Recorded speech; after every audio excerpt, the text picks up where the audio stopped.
FSL report या कहीं भी यह नहीं आया है कि दुष्कर्म किया गया। आरोपी ने बताया क्या? आरोपी जो था वो स्कूल में, जब बच्ची जो स्कूल में पढ़ती थी उसके साथ पूर्व में उसकी दोस्ती थी और उस घर में आना जाना भी था उन लोगों का।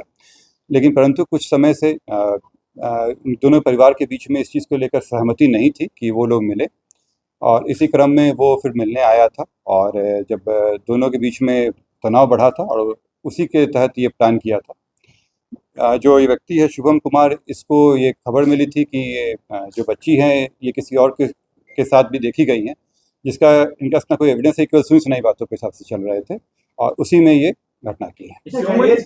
19 वर्ष के।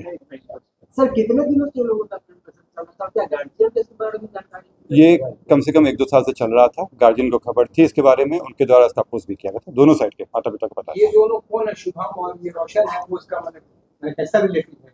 लोग जिसमें मैंने बताया प्रेम प्रसंग का मामला था। बालिक है दोनों दोस्ती के में है। अभी तक जो आया है उसमें ये पढ़ाई कुछ समय पहले करके पढ़ाई छोड़े हुए थे शुभम कुमार।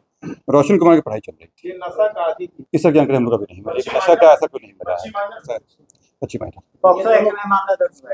नहीं, इसमें जैसे मैंने बताया कि अभी तक वाला में नहीं आया कोई इस तरह के कि उनके साथ कोई जबरदस्ती की गई हो, लेकिन जब फाइनल रिपोर्ट आएगा उस हिसाब से कार्रवाई होगी। अगर इस तरह का मामला आता है तो पॉक्सो एक्ट करेगी। कितने लोग शामिल हैं सर?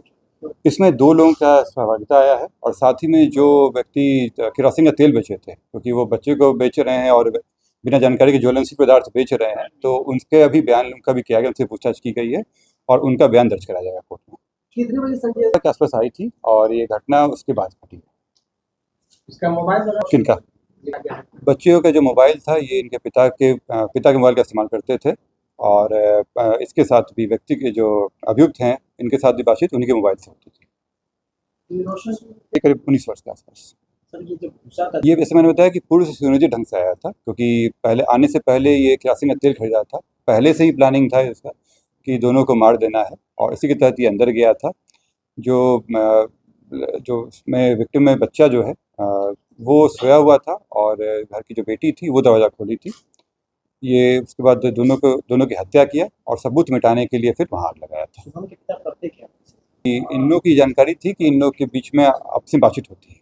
जब ये घटना हुआ तो भी कहना चाह रहा हूँ कि इतनी बड़ी घटना हुई, आसपास घर भी थे, आग भी लगी थी, धुआं भी निकला था और मैंने उसमें भी अपील किया था आप लोगों के द्वारा कि वहाँ पे गांव में काफ़ी लोगों को जानकारी होगी क्या है, और इसी के तहत कुछ लोग जो सामने आए उनसे ही हम लोग जानकारी मिली। और मैं फिर से अपील करूँगा कि अगर कोई घटना घटती है इस तरह की तो वो पुलिस का सहयोग करे, क्योंकि पुलिस और पब्लिक साथ में रहेंगे तभी एक दूसरे की सुरक्षा हो सकती है।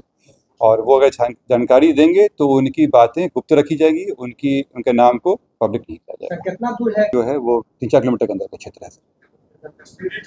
बिल्कुल हम कोशिश करेंगे कि जल्दी से सजा हो सके।